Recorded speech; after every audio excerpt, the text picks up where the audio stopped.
में मध्य प्रदेश का जलवा देखने को मिला है। जी हां, यूपीएससी ने रिजल्ट जारी किया है जहां मध्य प्रदेश का जलवा देखने को मिला है। प्रदेश के कई छात्रों का यहां पे चयन हुआ है, कई छात्रों ने कमाल दिखाया है। मध्य प्रदेश के कई छात्रों ने परीक्षा पास की है, बेटियों ने भी प्रदेश का मान बढ़ाया है। भोपाल की छाया सिंह को यहाँ पे 65वीं रैंक मिली है। सतना की वेदिका बंसल को 96वीं रैंक मिली है। नर्मदापुरम की पलक को 479वीं रैंक मिली है। सतना की काजल ने 485वीं रैंक हासिल की है। भोपाल के दो सगे भाइयों का भी यहाँ पे सिलेक्शन हुआ है। सचिन को 209, समीर को 222वीं रैंक मिली है। बैतूल के शुभम को 556वीं रैंक मिली है। यूपीएससी ने मंगलवार को सिविल सर्विस मुख्यालय परीक्षा 2023 का रिजल्ट घोषित कर दिया है। इसमें भोपाल की छाया सिंह ने 65वां स्थान हासिल किया है। छाया सिंह आईएएस छोटे सिंह की बेटी हैं। वहीं पर भोपाल के सचिन गोयल को 209वीं रैंक मिली है और समीर गोयल को 222वीं रैंक मिली है। दोनों सगे भाई हैं। सतना की काजल सिंह को 485वीं रैंक मिली है। काजल के पिता विजय सिंह सतना के कोलगवा पुलिस में सब इंस्पेक्टर हैं। वहीं पर नर्मदापुरम की पलक गोयल ने 479वीं रैंक हासिल की है। इसके साथ ही बैतूल के शुभम रघुवंशी को यूपीएससी में 556वीं रैंक मिली है। सतना की वेदिका बंसल को 96वीं रैंक मिली है। वर्तमान में वेदिका परिवार समेत रीवा में रह रही हैं। तो देखिए यहाँ पे यूपीएससी का रिजल्ट जारी हुआ है जहाँ पे मध्य प्रदेश के कई छात्रों ने बाजी मारी है। कई छात्र यहाँ पे उत्तीर्ण हुए हैं और यहाँ पे आपको बता दें दो सगे भाइयों ने भी बाजी मारी है जहाँ दो सगे भाइयों का यूपीएससी की परीक्षा में सिलेक्शन हुआ है। यूपीएससी ने मंगलवार को सिविल सर्विस मुख्यालय परीक्षा 2023 का रिजल्ट घोषित किया है जिसमें आपको बता दें सतना की काजल ने 485वीं रैंक हासिल की है। भोपाल के दो सगे भाइयों का भी इस परीक्षा में सिलेक्शन हुआ है। सचिन को 209वीं और समीर को 222वीं रैंक मिली है। बैतूल के शुभम को भी 556वीं रैंक हासिल हुई है। वहीं नर्मदापुरम की पलक को 479वीं रैंक हासिल हुई है। सतना की वेदिका बंसल को 96वीं रैंक हासिल हुई है। वहीं पर भोपाल की छाया सिंह को 65वीं रैंक मिली है। चलिए अधिक चर्चा कर लेते हैं। सहयोगी विवेक हमारे साथ जुड़ चुके हैं। विवेक, यहाँ पे यूपीएससी 2023 की परीक्षा परिणाम घोषित हो चुके हैं और मध्य प्रदेश का जलवा बरकरार है। मध्य प्रदेश के कई छात्रों का चयन यहाँ पे। बिल्कुल, गोयल फैमिली की यदि बात करें तो दोनों ही सगे भाइयों ने टॉप की आप तस्वीर देख सकते हैं कि किस तरह बीएसटीवी के साथ खड़े हुए और कहीं ना कहीं एक जो खुशी है वो कहीं ना कहीं बयां की जा रही, क्योंकि दोनों सगे भाई हैं। और दोनों भाई की यदि बात करें तो एक जो है सचिन, डॉक्टर सचिन, जो लगातार लोगों की सेवा कर रहे थे, और समीर की यदि बात की जाए तो रिजर्व बैंक में थे। और दोनों माता पिताओं की यदि बात करें तो उनकी जो मदर है वो डॉक्टर हैं और पिताजी भी कहीं ना कहीं अधिकारी हैं। और पूरा जो फैमिली बैकग्राउंड की यदि बात करें तो एक बड़े अच्छे घर से आते हैं। और जिस प्रकार से दोनों भाई ने टॉप किया है यूपीएससी में, और यूपीएससी में दोनों सगे भाइयों की जो रैंक है बहुत अच्छी आई है। मगर सबसे पहले हम बात करेंगे समीर से, क्योंकि वो रिजर्व बैंक में काम कर रहे थे। उनके मन में कैसे आया कि अब यूपीएससी की तैयारी की जाए? यूपीएससी की तैयारी करने के लिए पहला रीज़न तो ये था कि जॉब डाइवर्सिटी हमें अच्छी मिलती है। यूपीएससी में बहुत सारी सर्विस हैं, बहुत सारा सेवा का मौका है।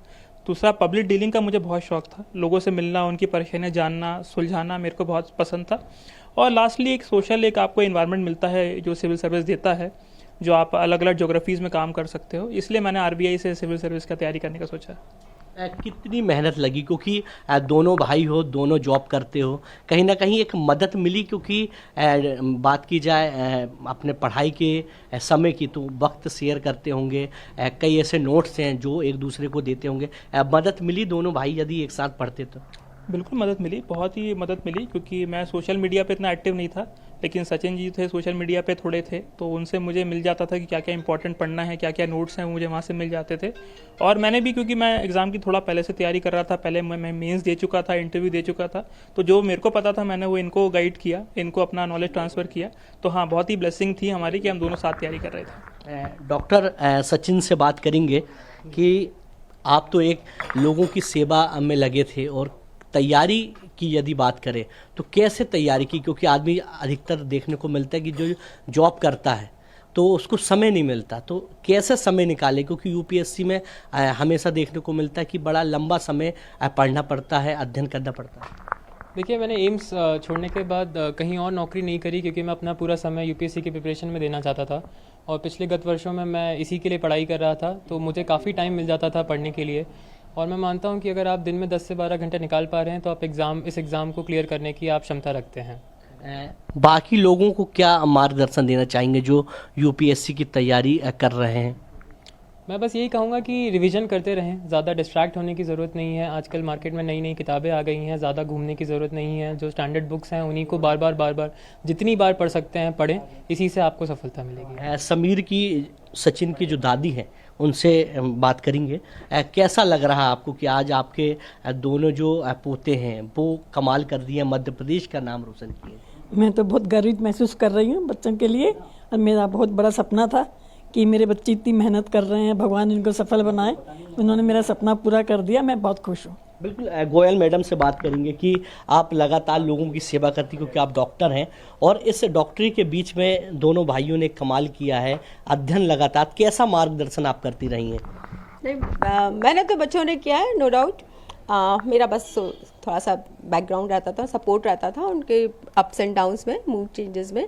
अदरवाइज़ मेहनत तो मेरे बच्चों ने पूरी उन्होंने खुद नहीं की है। हम लोग जो फैमिली एटमॉस्फेयर जो हमें देना होता था, घर में माहौल देना था, वो मैंने दिया उनको सिर्फ। बिल्कुल, उनके पिताजी से भी बात करेंगे क्योंकि बड़े अहम माने जाते हैं हमेशा बच्चों के परवरिश में। जी जी नहीं, देखिए, हम जैसा कि हमारी मैडम ने बताया कि पेरेंट्स का काम तो माहौल प्रोवाइड करना होता है और इनको सपोर्ट करना, कंटिन्यूसली सपोर्ट करना, क्योंकि क्या ये एग्ज़ाम इतना लंबा होता है, इतनी इसकी तैयारी, कि बच्चे कई बार इसमें थोड़े से डिमोटिवेट हो जाते हैं।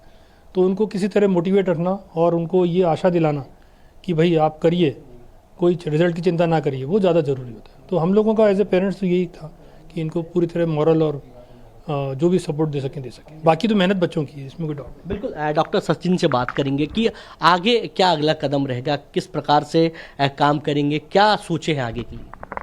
देखिए, अब रैंक तो आ गई है, अब कौन सी सेवा करने का मौका मिलता है अब सरकार बताएगी। जो सेवा मिलेगी, जहाँ सेवा मिलेगी, बस देश की सेवा करने का मौका मिला है, अभी तो यही सोचा है, जहाँ मौका मिलेगा वहाँ सेवा करेंगे। बिल्कुल, समीर से भी बात करते हैं। क्या लगता है, समीर किसी को आइडियल माने थे कि लगातार पढ़ाई पे पढ़ाई, रिजर्व बैंक में काम कर रहे थे, फिर यूपीएससी क्रैक के लिए, किसी को तो एक आइडियल माने होंगे कि यार इनके जैसा मुझे बनना है, क्योंकि हमेशा कोई ना कोई व्यक्ति का एक रोल मॉडल रहता जरूर। देखिए, मेरे लिए सबसे बड़े रोल मॉडल देश के प्रधानमंत्री थे।